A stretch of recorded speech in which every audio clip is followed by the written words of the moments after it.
Welcome everyone to the fourth in a series of Asia Undercurrent webinar series co-sponsored by the government of Japan and Nikkei. I'm Glen Fukushima, Senior Fellow at the Center for American Progress in Washington, D.C., and I will be serving as your moderator today for this session of 1 hour and 15 minutes.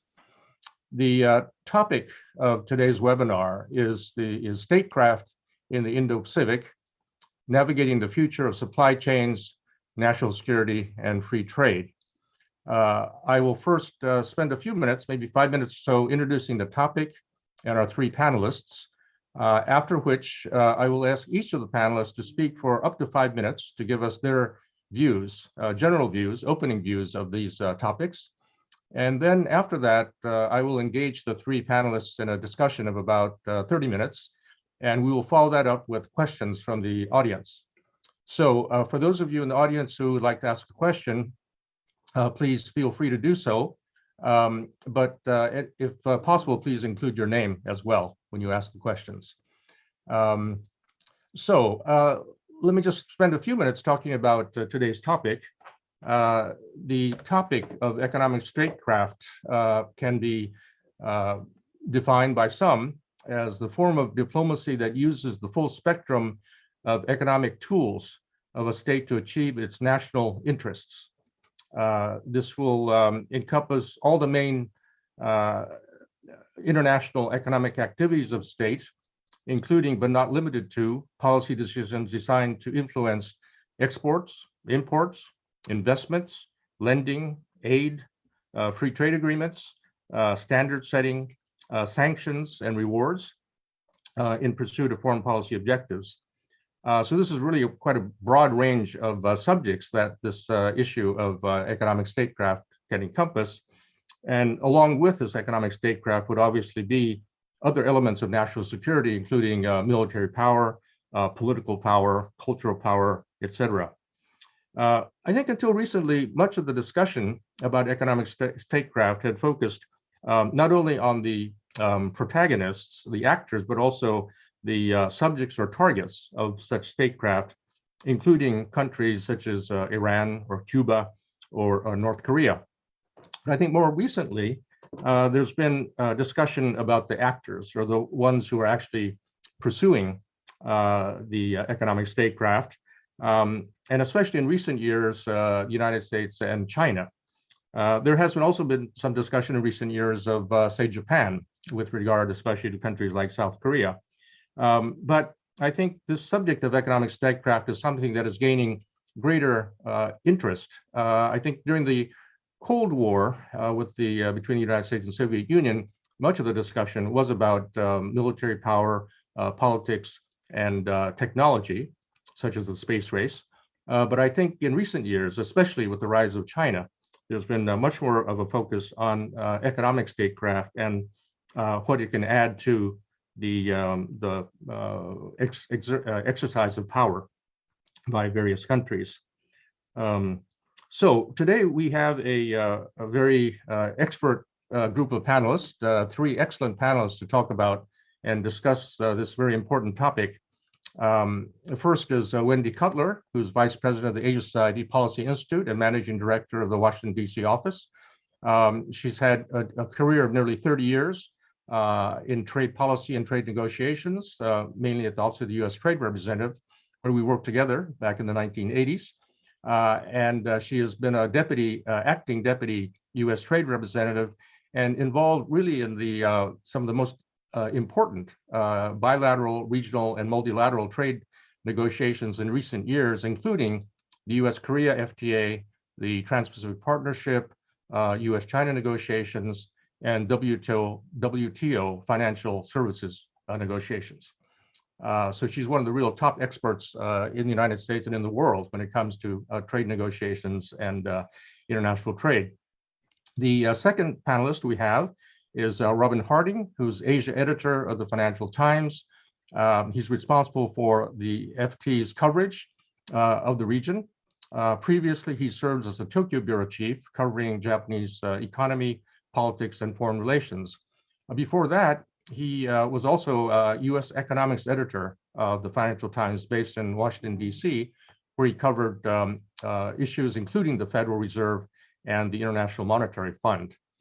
Before his journalism career, he worked in banking, asset management, and public policy research. So he comes to the subject not only as a journalist, but also as a practitioner.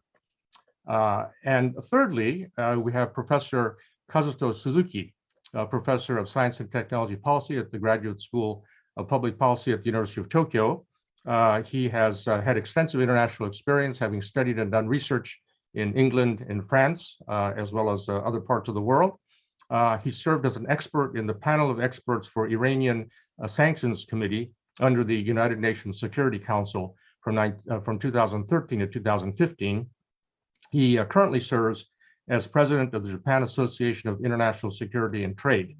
So his research includes science and technology policy and international relations, including space policy, non-proliferation, export control, and sanctions.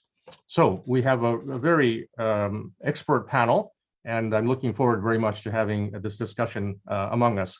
I've known Wendy and Robin and Professor Suzuki, but for the sake of consistency, I will say Kazuto rather than Professor Suzuki. So first, as I mentioned, I'd like to ask each of you, Wendy first, and then Robin, and then Kazuto, for a short comment up to about 5 minutes, giving us your general views of the subject of economic statecraft, including any specific elements of this, including semiconductors or supply chain or other issues that you'd like to focus on. So Wendy, the floor is yours.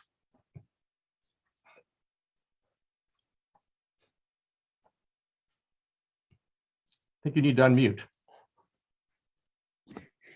Thank you very much. It's really my honor to join such a distinguished panel and to be with my old friend and former colleague, Glen, for an event sponsored by such a distinguished group. And the topic of economic statecraft couldn't be more relevant and timely, so I really look forward to this discussion. Let me just briefly touch upon it in terms of trade. When I think of economic statecraft, I think of defensive measures as well as offensive measures. And when I talk about trade right now, I want to talk about more in the context of offensive, that the ability to use trade agreements to further our national interest, to help set the standards and the rules for not only the region and the globe. And I think for many years, the United States was at the top of its game in this area.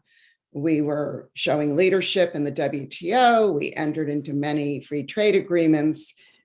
We had a lot of global influence. And frankly, our market, the size and depth of our market and the consumer spending in the United States really gave us enormous leverage. And fast forward, those days have, things have shifted, things have changed. And when I look at the TPP negotiations, I think maybe that will be the last time when we look at this period of history where the US will be in the leadership position with respect to market opening trade agreements. I regret this, but I want to put this on the table. I think that's where our politics are, and I don't see them changing for the foreseeable future.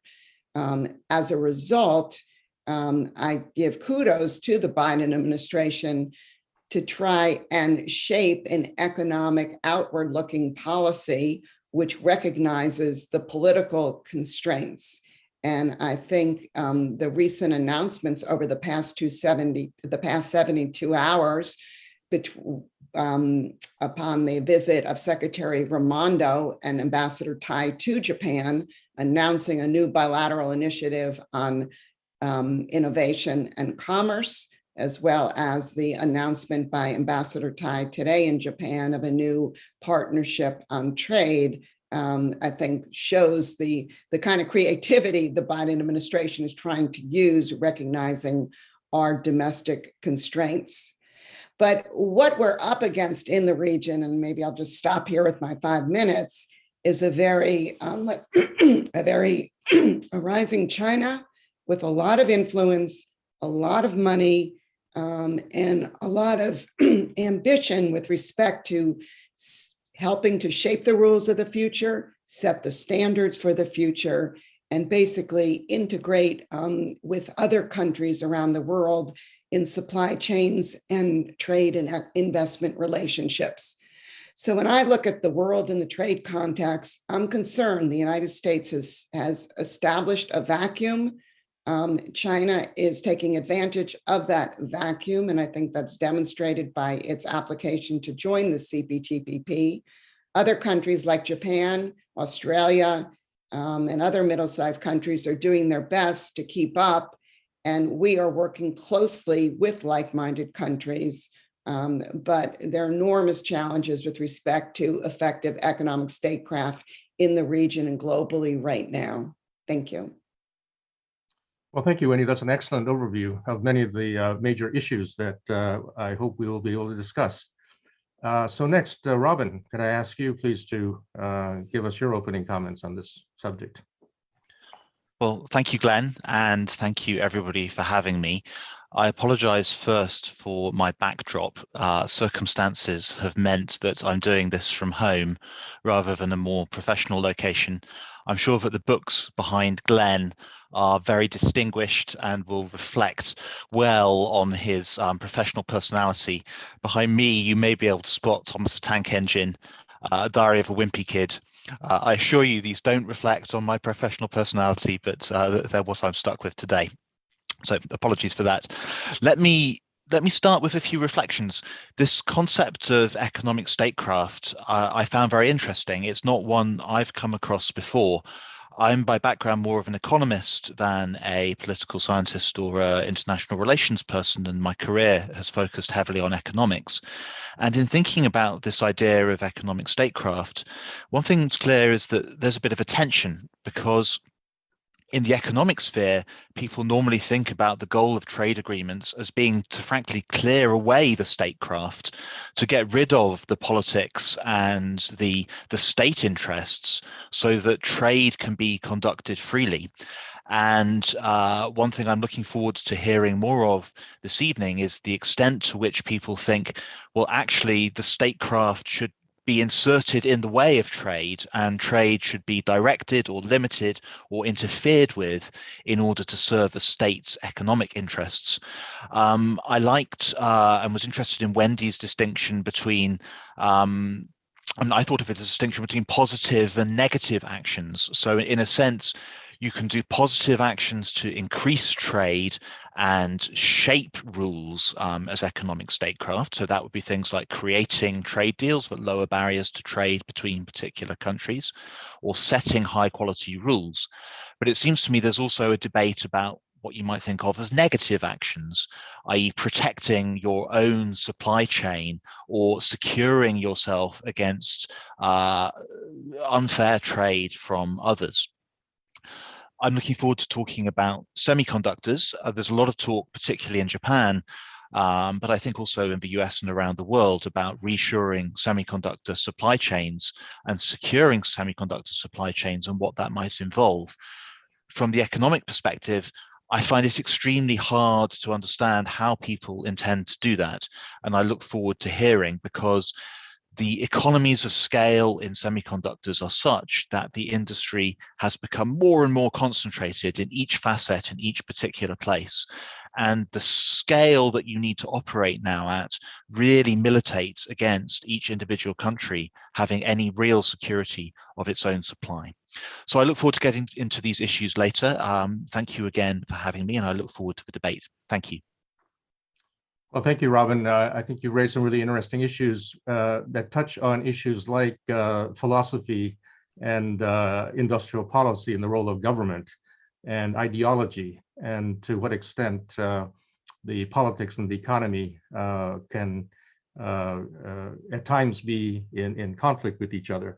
But these are all issues that I think, especially in the context of US-China, impinge not only on the economy, but also the role of the state and the role of ideology. So fascinating issues that we'll hopefully be able to discuss in more detail.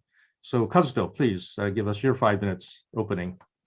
Right. Thank you very much, Glenn, and thank you very much for Nikkei and the government of Japan for inviting me for this very wonderful panel. And I'd like to follow the what Robin has mentioned about the tension between the economics and the politics. I think as an academic, I would argue that there is a tension between the free trade and the statecraft, but at the same time, I think it is largely a reflection of the result of the globalization. The globalization created the gaps between the rich and poor, and these effect of the globalization is actually moving the politics to do something for amending the mode of globalization and free trade.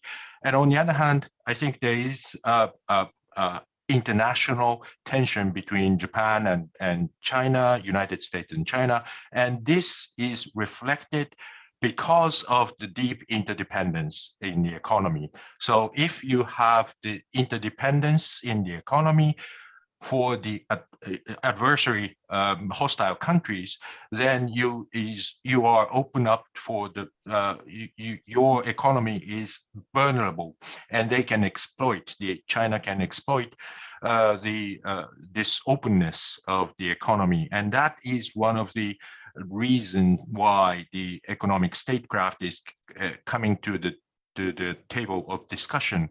And also the China is exercising pretty hard the economic statecraft in the first place. For example, in 2010, when there was a territorial dispute with Japan, and China stopped exporting the rare earths to Japan in order to bring back the captain of the fish boat,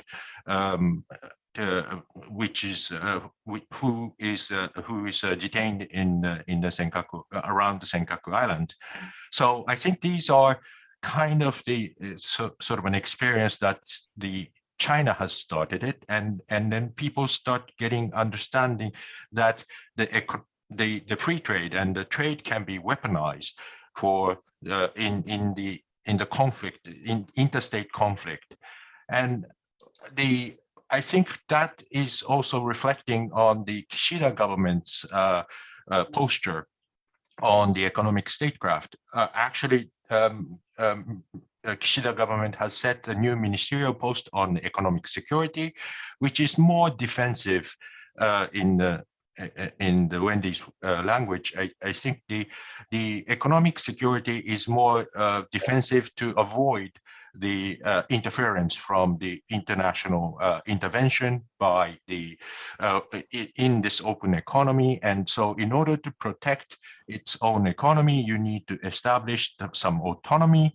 And at the same time, for the offensive side, you need to build up the technological capabilities, which can be second to none, so that you be indispensable in the global supply chain, so that no one can ignore you, and that can be used as a statecraft.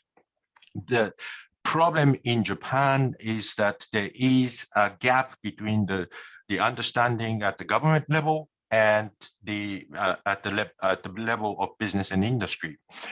The business and industry are trying to see this Kishida government new posture on the economic security as an opportunity for getting more subsidies and to strengthen the technological capabilities, bringing up the autonomy for the supply chain within Japan. But at the same time, these actions will contradict with the free trade and the benefit that Japanese business has enjoyed with regard to the trade with China. So I think there is a tension within Japan between the government and industry for understanding and interpreting the concept of economic statecraft, and I think therefore this panel is extremely important for them, and with a very high interest. Thank you. Well, thank you very much. That also brings up a lot of very interesting issues. And actually, you reminded me that when I joined USTR in 1985, I was a typical American consumer who bought products, including automobiles, electronics products, based on quality and price. However, as I got involved with trade negotiations with our Japanese counterparts, especially at MITI, then the Ministry of Economy of International Trade and Industry, I realized that my counterparts actually were very focused on where things are made. And so I increasingly was influenced. And when I would check in at a hotel, I would find myself checking to see where the television was made, where the hairdryer was manufactured. And so I think that, as was mentioned before, the notion of economists thinking that the ideal world is one where the market is operating freely with no constraints on the one hand, versus the political perspective about the importance of manufacturing, for instance, and the need, even if the products cost more, that perhaps in some cases it might be necessary to actually produce. And Wendy and I can share a lot of stories about topics like a chip is a chip. Doesn't matter whether it's a semiconductor chip or a potato chip. But Wendy, you have something to say. Please go ahead. Yeah, just building on that, and I want to respond to something that Robin said. I think, in an ideal world, yeah, you could separate free trade from politics and geopolitics.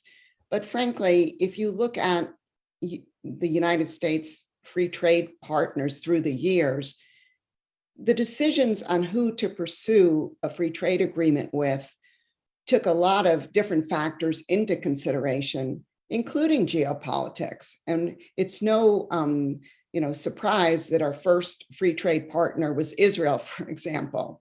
Or if you look at other, our other free trade partners, and I think there's only about 17 of them, they were chosen not only on kind of pure commercial economic considerations, but also geopolitical considerations. So I get it now, the whole issue of statecraft and geopolitics is really encroaching on a lot of trade issues. But I think we should keep in mind that it was kind of always there. It's how much emphasis was placed on those issues, at least as the United States, went forward in selecting FTA partners. Yes, let's go. Yeah, I think this is also interesting if you look at the domestic politics as well. The free trade cannot be done without the domestic support. And one of the first, talking about the first FTA that Japan had was Singapore. And the Singapore was because there is no agriculture. And for many years, I think Glen and Wendy knows that the trade negotiation with Japan is always about the agriculture and how to protect the rice and rice farmers. So this sort of a domestic political sort of an impetus is very much effect on the negotiating positions, and also it includes the issue with the statecraft. I think the statecraft is exercised to protect its own domestic industry, as well as to exercise against to expose the other vulnerabilities of other countries. Robin, I'm sure you have some response to these views, because I think it's clear that there is a tension between the political considerations and domestic considerations on the one hand versus the operation of the free market and kind of the ideal world of economists who would rather that intervention by extraneous forces such as governments be limited as much as possible. But do you see that as something that is realistic in the real world? No, so and to be clear, I agree with everything that Wendy and Kazuto just said. But it does strike me there's a difference between choosing your free trade partners in order to increase trade with your friends versus saying that you're now going to exercise something called economic statecraft, in which you're going to try and achieve the goals of the state through economic means. And I think in the current context, that could clearly imply restricting trade or not seeking to free trade in some way. And I do think there is a distinction there. And I absolutely agree with Kazuto that a huge amount of this concept of what can be statecraft, it depends on what domestic politics allow you to do. But I suspect we're going to come on to that in a moment, so I won't say anything more on that now. So following up on that, what is your view about the effectiveness, the competence of the United States, China, and Japan with regard to pursuing economic statecraft? I mean, you can have different criteria for judging, but how would you say overall the three countries are positioned to exercise economic statecraft? Wendy? Well, unfortunately, I think the United States has some serious problems exercising economic statecraft now, particularly on the offensive side. I think on the defensive side, we're doing a better job in terms of working with other countries on export controls, on investment restrictions, supply chain resiliency. But when it comes to our ability to enter into agreements to set standards, to set the rules going forward, and to provide financing to back up a lot of this, particularly with developing countries that need capacity building, I think the United States is facing serious domestic challenges to really step up to the plate. So for me, I just see the tension in the United States and in the Biden administration between those who are taking kind of that outward look and really want us to be engaged in setting the rules, advocating we should think about rejoining the CPTPP, pursue a regional digital agreement, versus those who are more inward focused and would argue that until we have a domestic consensus and a feeling that we are taking care of our own citizens, we shouldn't be pursuing these market access opening deals. And this is a real debate going on. And, my input into this is that we don't have the luxury of time because China is upping its game on economic statecraft every day. And if we were surprised by China's bid to join the CPTPP, only within a few weeks later, they announced their interest in joining the Digital Economy Partnership Agreement. So I think China has a very strategic sense of where it wants to be. I think it has the financing to back up its interest, including through the Belt and Road Initiative. And as China becomes more robust and more outward focused in terms of economic statecraft, unfortunately, I think the United States is facing, a lot of domestic constraints, which is handicapping its role to be effective. The one saving grace is the emphasis on working with allies and partners. And here, Japan has been an excellent partner in that regard, and working with others, then we can have a multiplier effect. But we, again, we are handicapped with respect to what our allies and partners want us to do, and that is to have a robust market opening, rules-based trade initiative. Robin, I sense that Wendy's view is a bit different from yours. I mean, how concerned are you about the positive or the offensive initiatives of China that Wendy is talking about, and in her view, the difficulty that the United States has in dealing with it? And I think I get from Wendy the sense that she feels the U.S. really needs to up its game, as it were, with regard to economic statecraft. But do you agree or disagree with that? Do you think that it's something the U.S. should not get engaged in, or how should the U.S. deal with this? So I think you can distinguish between economic statecraft and the strength of the economic state. And the US as an economic state is still formidably powerful because it's willing to run a trade deficit, it's willing to accept the goods of others. So while I fully agree with everything Wendy said about the recent troubles the US has had in projecting economic statecraft, it wouldn't do to underestimate the strength of the US economy and just the natural power, economic power that gives to the US. I do think it's kind of inevitable that domestic politics in a country as big as the United States are going to tend to dominate.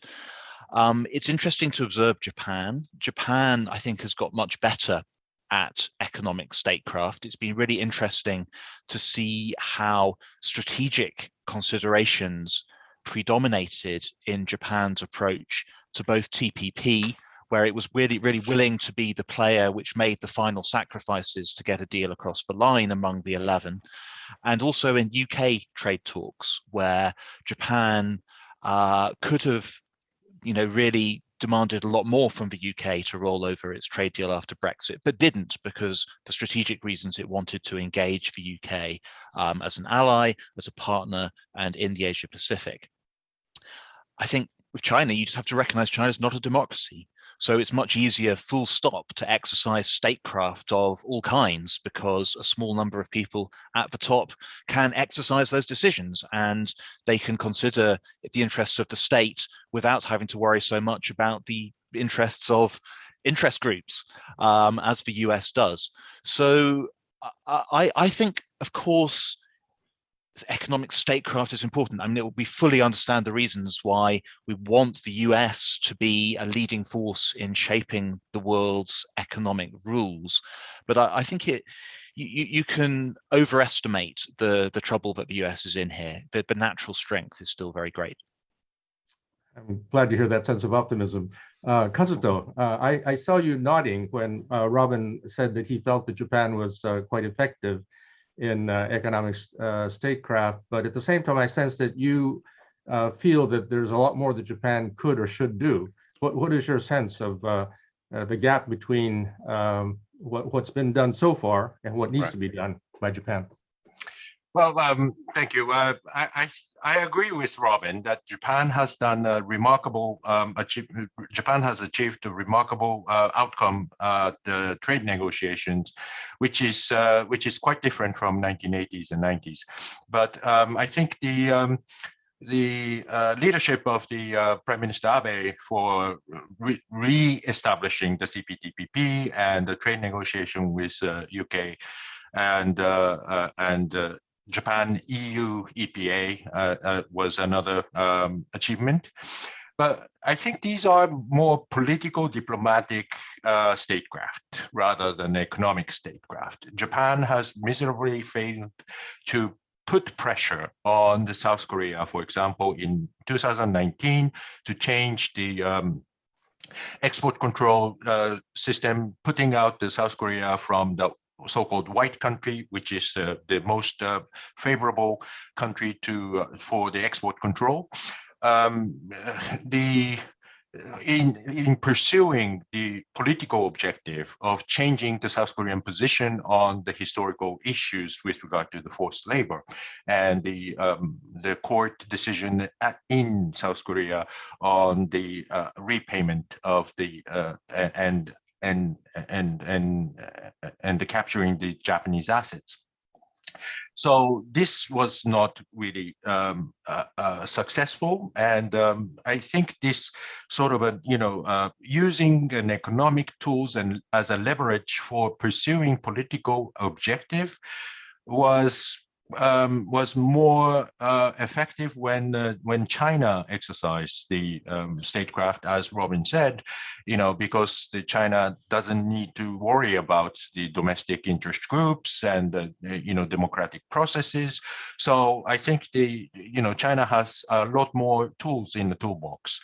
And also, as an from my experience as a member of the panel of experts on the sanctions on Iran, I think the United States has the enormous power for using the economic leverage to change the policies of others. For example, Iran is a good example. I mean, the economic sanctions, particularly the sanctions on the finance, has put the Iranian economy in a miserable position. And I think the change of government from the Ahmadinejad to Rouhani has opened up the whole new chapter on the opening up the negotiation for the JCPOA.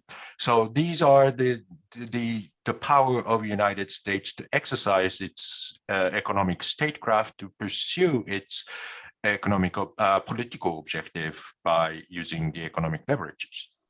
Well, you've really raised a very important issue, which has to do with multilateral cooperation with regard to economic statecraft. And so I want to ask Wendy, you mentioned the importance of allies for the United States, and I think that you and others have talked about how you think the Biden administration is such an improvement from the previous administration in terms of its willingness or eagerness to cooperate with allies and like-minded partners. What is your assessment of the ability of the United States and Japan in particular, but other countries or regions like the EU to cooperate on economic statecraft? I mean, do you think that the structures, the ideology, the mechanisms are sufficient for the United States, Japan, for instance, to cooperate effectively if they want to do so with regard, for instance, with China? Or if another way is to put it is, what more needs to be done to make it more possible to be effective in cooperating on economic statecraft between countries? Well, again, I just want to underscore, I think, for the United States with respect to pursuing its national objectives, working with other countries, allies and partners, frankly.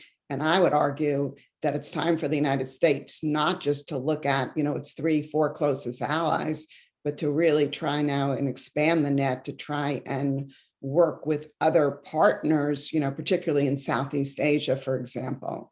So I put that, on the agenda. I think there always is a sense with an incoming administration of it's going to be easy to work with allies and partners, that we have shared objectives, we have common interests, and therefore we can, easily kind of come up with a list of things we're going to work on together. And as someone who has worked with allies and partners with respect to third country or regional interests in the past, this is hard work. And I think the Biden administration has learned this.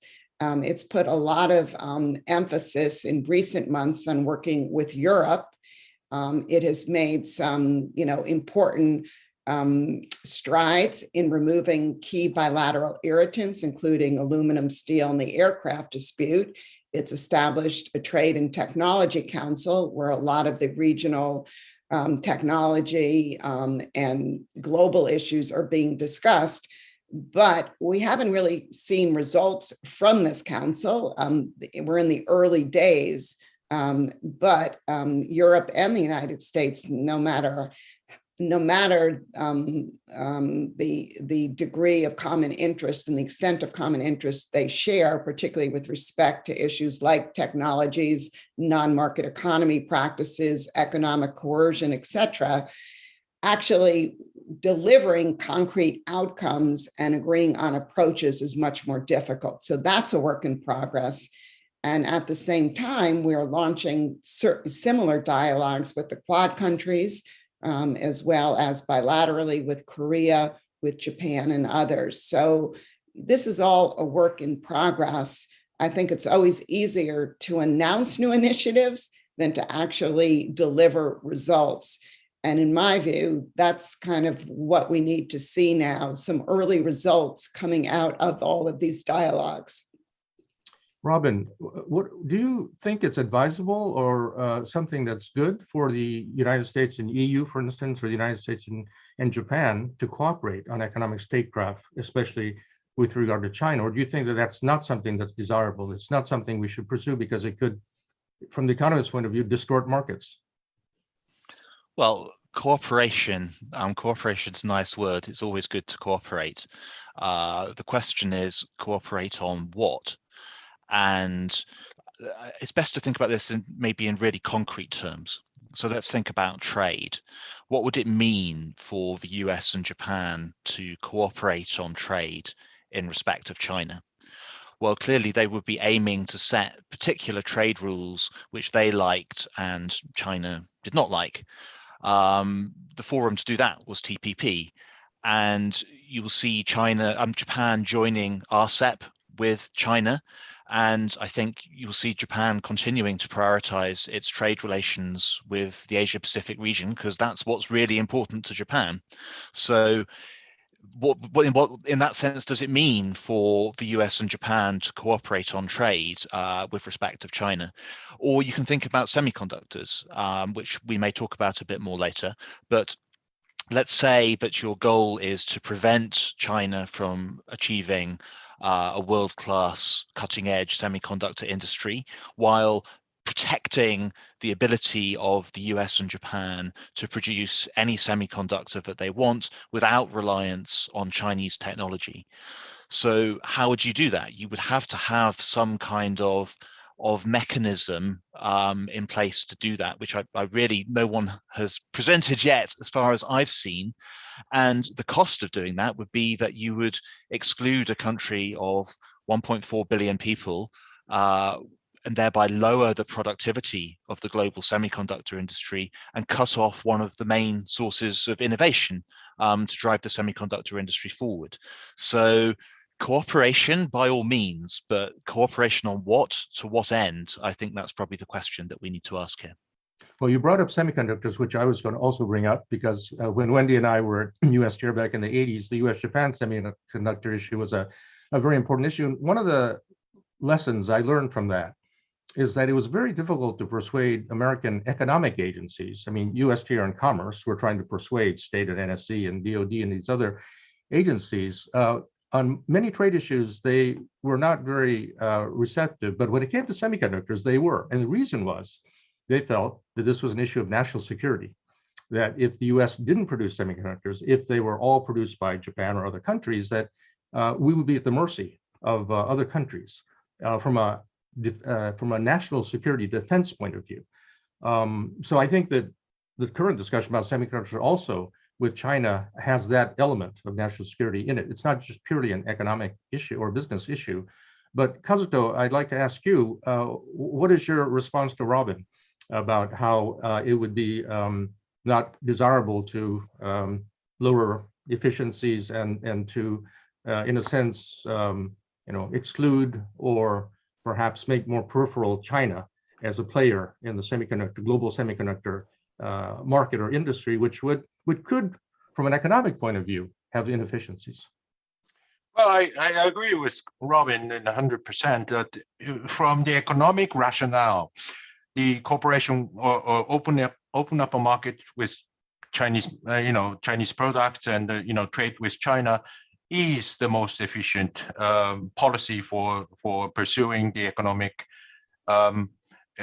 growth. And yes, China is a source of the productivities, providing the large portion of the market share, and also the source of the innovation.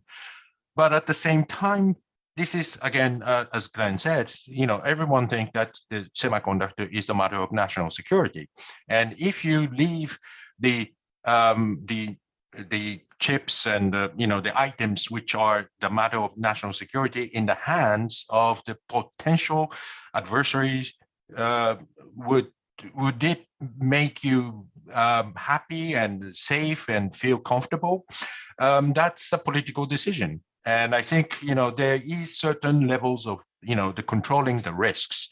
If you leave the semiconductor in the hands of China, then you would expose yourself to the certain potential security risks. So it's the balance between the benefit of the free trade and the risks, the security risks, and which one you choose is the matter of the political decision, and I think that's what this strategy is. That's why you need to have the strategy of economic statecraft.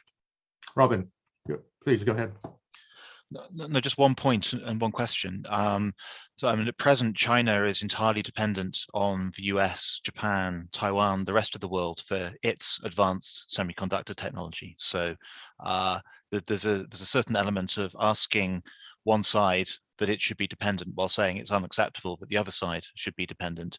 But that's by the by. My question is does it promote people's security and stability more if there is mutual dependency in an area like semiconductors, or does it produce security and stability more if there are two divided camps, both capable of doing the same thing? Kazuto, you want to quickly answer that before I turn to Wendy? Yes, I think it's a question of subjective understanding and objective understanding of risks. If there is more mutual dependence, I mean, this is a theory, some theory of the interdependence in the international relations that, if you have more mutual dependence, that increases the cost of war and cost of conflict. So, but at the same time, that if you look at the history of the World War I, for example, there was a very high level of interdependence, but eventually, the things happen because of this, the anxieties and this, the very subjective understanding of the hostile relationship between the countries eventually leads to the war. So it's not, you can't really objectively understand the, calculate the risks alone. I think it's also, you need to put the subjective understanding of the sense of risks into account. Wendy. And I would just add to Robin's question, and I think it's part and parcel of this, by imposing, let's just say, more restrictions on semiconductor exports to China, are you helping to accelerate their drive for self-sufficiency? And is that in your interest, as long as you can stay, 3 or 4 generations ahead of the technologies in this sector? These are really, really difficult questions. And, talking to the US semiconductor industry, they're very concerned about, let's just say, a prohibition on exports of semiconductors to China, because what they argue, this is where they make their revenues, which allow them to pour more money into R&D, which allows them to stay ahead of China. So I just put that on the table. The other thing I would just put on the table too, no matter how much we're coordinating with our allies and partners on semiconductors, there does seem to be a race about who can attract the most foreign direct investment, particularly from Taiwan, but Korea too, with respect to, semiconductor fabs, and how much money can each government pour into subsidizing the, building of fabs in their own countries. So this, I think, gets to Glen's, initial question that when you work with allies and partners, again, I think we share a lot of the same concerns on semiconductors, but we're also driven by our national interest. We also have to take in consideration our ties with China here, as well as where our industries are. And I think Robin in the beginning made an excellent point too. When you look at the semiconductor value chain, it's not just about the semiconductors, it's about the materials, it's about the equipment that's used to make the chips. And this is all part of like a really integrated multi-country supply chain that you cannot just unbuild within a matter of months or even years. So this is, I think, one of the enormous challenges we're facing now on the economic front. And I think whilst we're focused on semiconductors today, I think there are just other products that are going to also are presenting their unique challenges as we think about how to work with our partners and allies on creating resilient supply chains. Easier said than done. So Kazuto, yes, I was going to ask you, with regard to what Wendy just said, with the new ministry, the new agency the Japanese government has created on economic security, what is your expectation of what they can and will do? Well, first of all, I just wanted to say that I'm not trying to advocate the economic statecraft, or I'm not saying this is the best way forward. I'm just saying that this is what happened in Japan and elsewhere.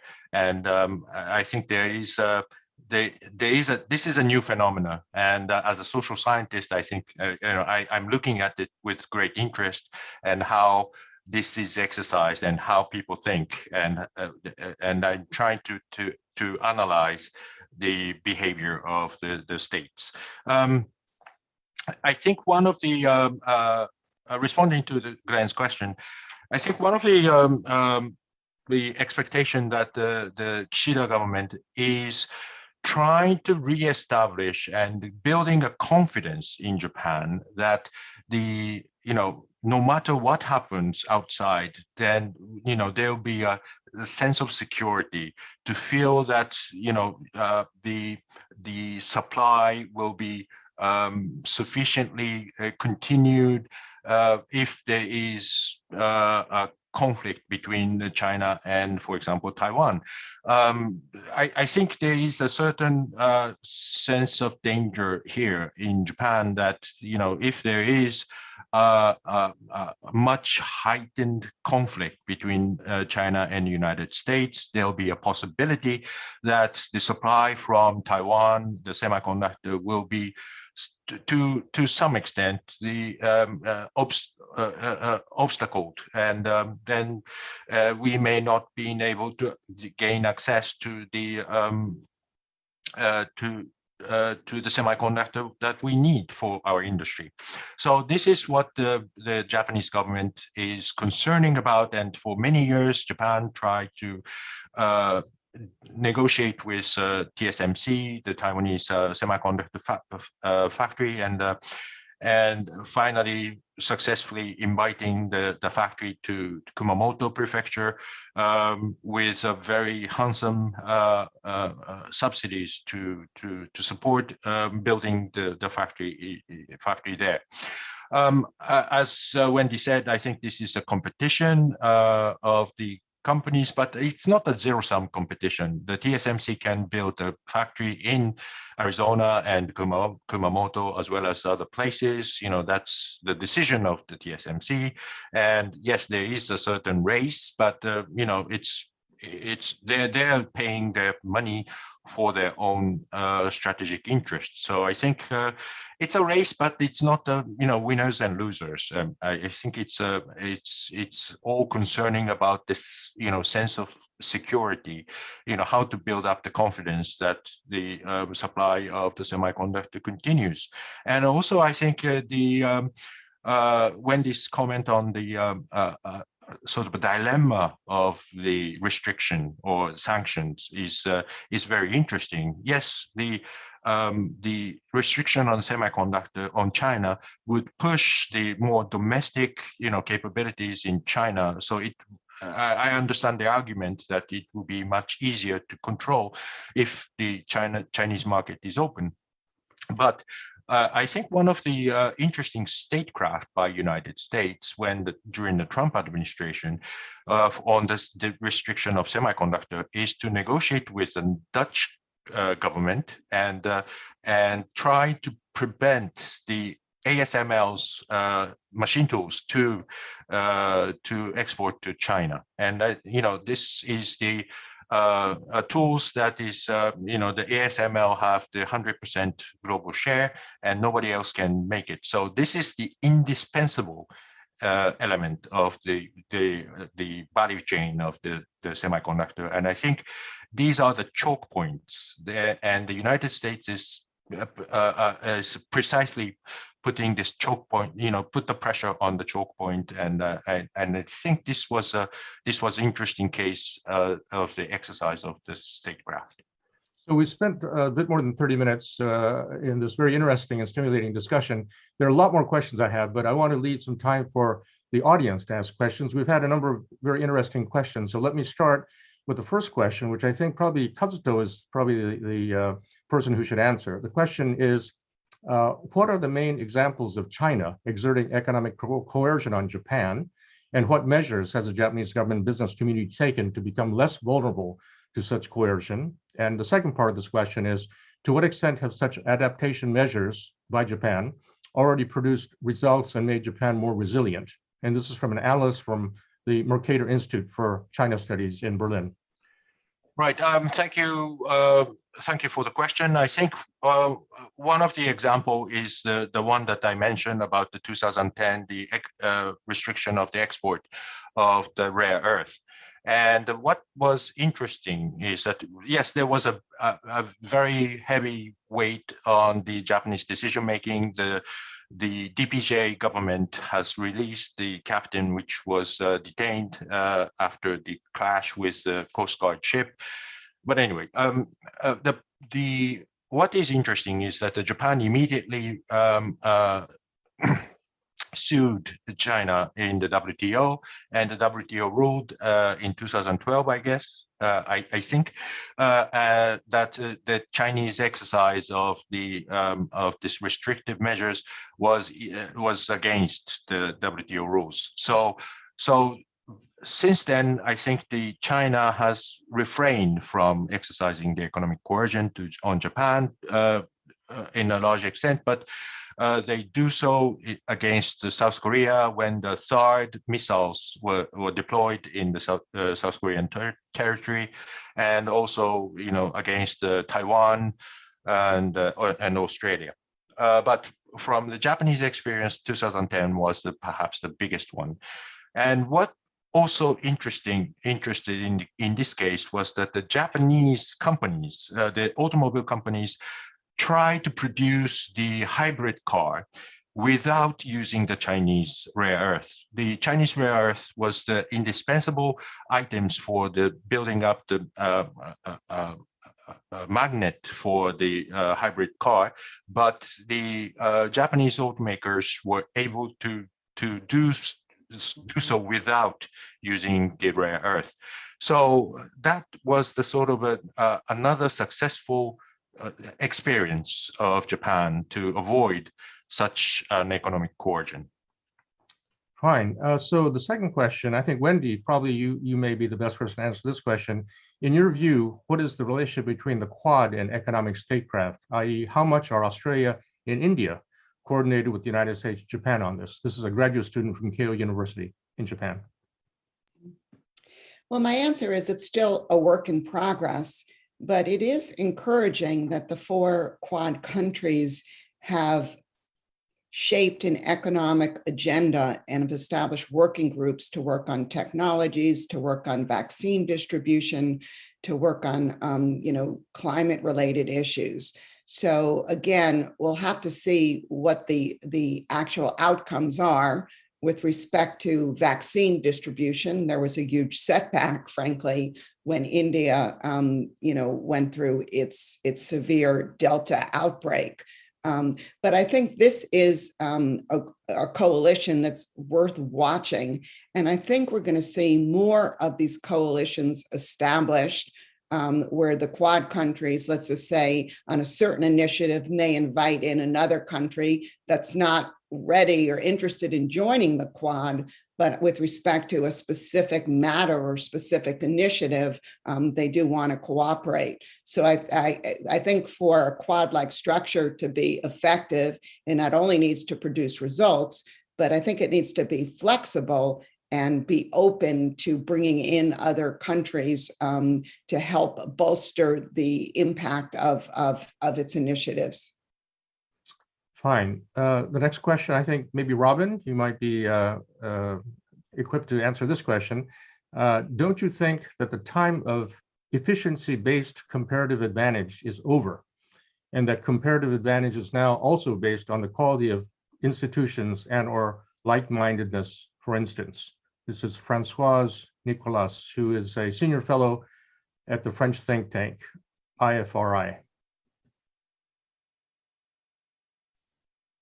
Well, I agree with the second proposition, but I don't agree with the first proposition. I mean, the time of efficiency-based comparative advantage is very much not over.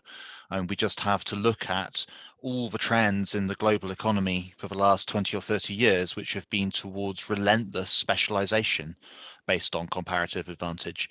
The semiconductor industry in Taiwan are in many ways the sort of ultimate case in point of this, where you have a tiny place with some millions of people absolutely dominating the global production of a single crucial thing, the brains of the computer age for semiconductor.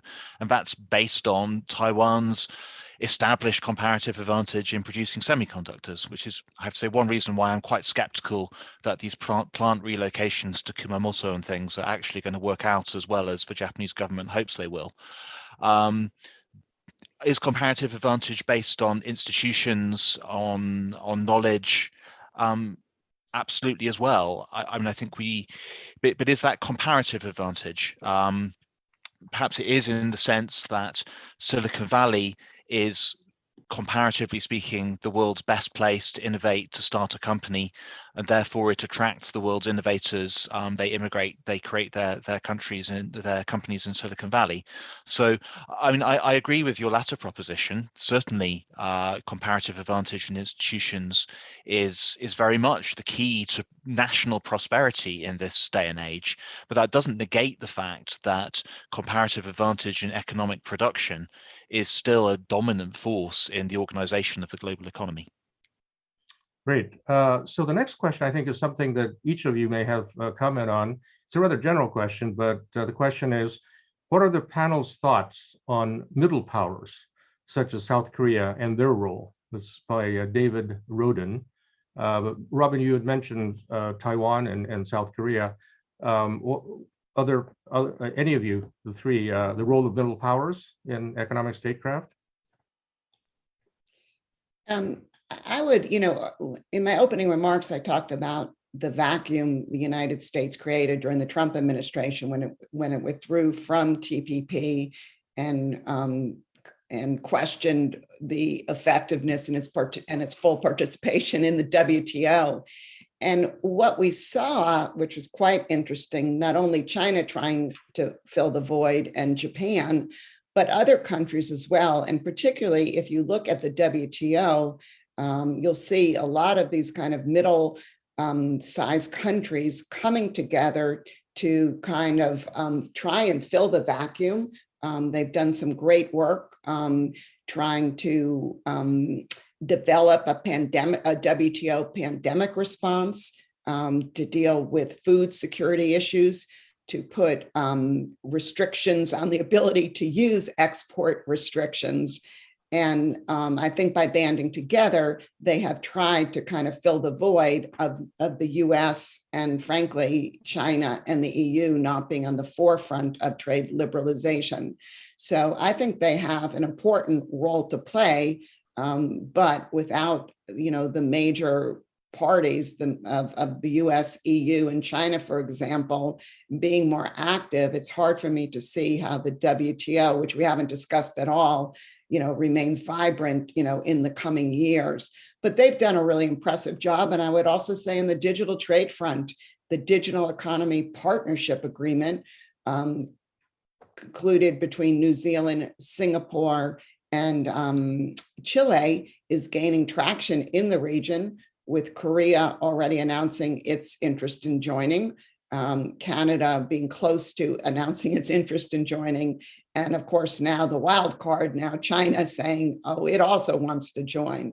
So again, I'm encouraged that, middle-sized countries are trying to fill the void here because, the big powers have left a void with respect to trying to liberalize trade and investment and keep markets open, particularly during difficult times.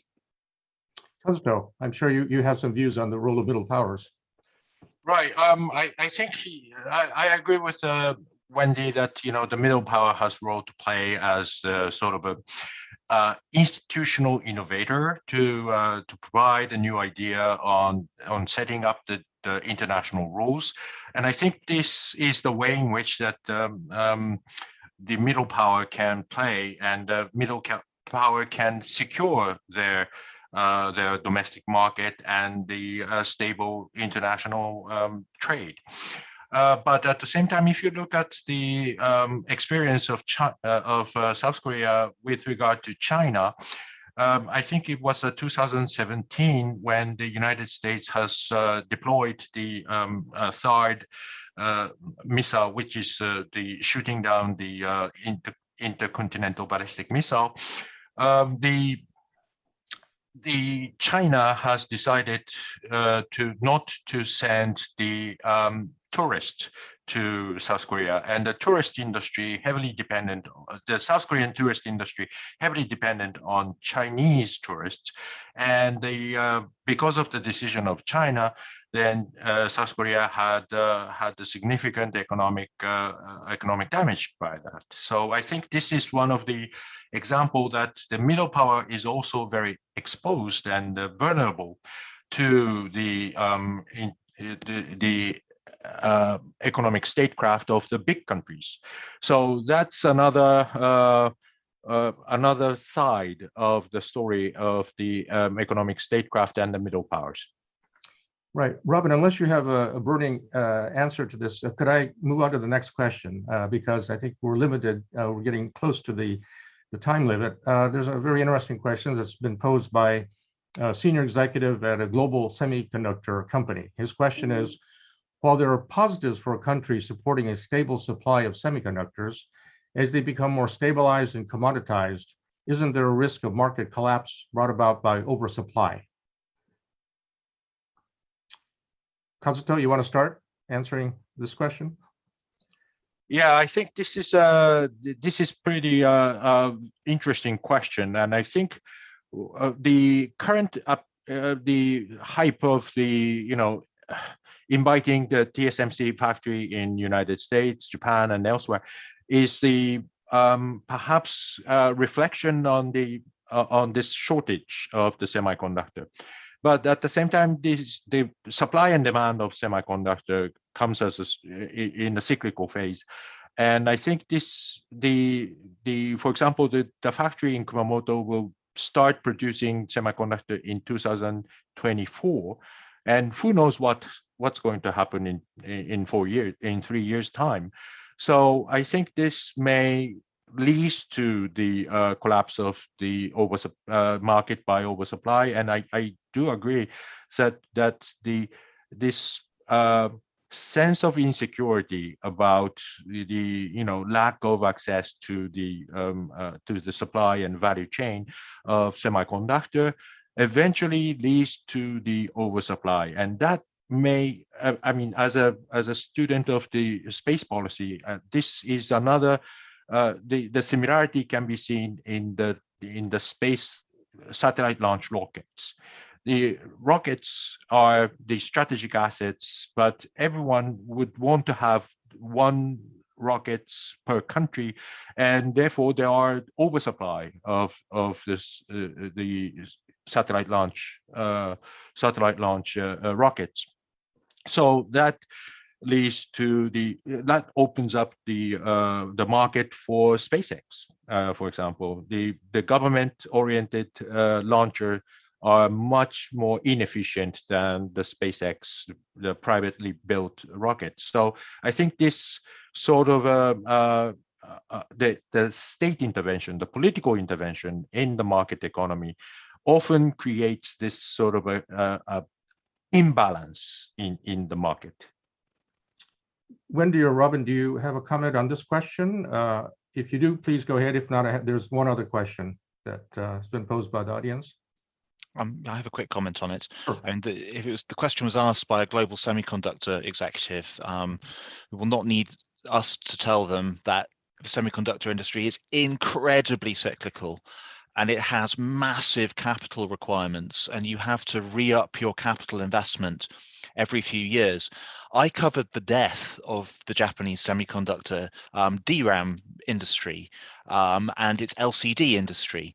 So I visited the Elpida memory factory, which was the last Japanese DRAM factory, and I visited the Sharp LCD plant in in Sakai, which was the great hope of the Japanese television industry.